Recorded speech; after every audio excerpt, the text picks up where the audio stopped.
আসসালামু আলাইকুম প্রিয় ভাই ও বন্ধুরা, একটুখানি থামো এবং শোনেন।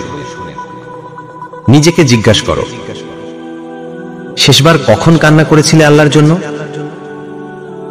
শেষবার কখন নামাজে দাঁড়িয়ে তুমি বলেছিলে, ইয়া আল্লাহ, আমি তোর গুনাহগার বান্দা। তুই কত মানুষকে ভালোবেসেছিস, তারা কি তোর কোনো দুঃখে পাশে ছিল? তুই যে গুনাহ করেছিস, আল্লাহ তো সেই গুনাহ দেখেও তোকে রিজিক দিচ্ছেন, নিঃশ্বাস দিচ্ছেন, তোর লজ্জা ঢেকে রেখেছেন।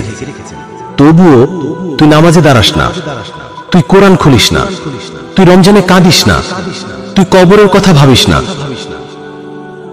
গভীরভাবে খেয়াল করুন, একদিন এই মুখ থেমে যাবে, একদিন তোর চোখ বন্ধ হয়ে যাবে। একদিন লোকে বলবে, আব্দুল মুহিত রেজভী মৌলা আর নেই। তুই তখন কবরে, আর তোর লাশের গন্ধে লোক পালাবে।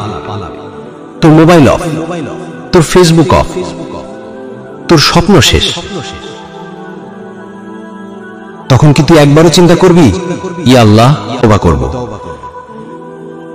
কিন্তু না ভাই, মৃত্যুর পরে তওবা নাই। সেই সুযোগ আজ আছে, এই মুহূর্তে আছে।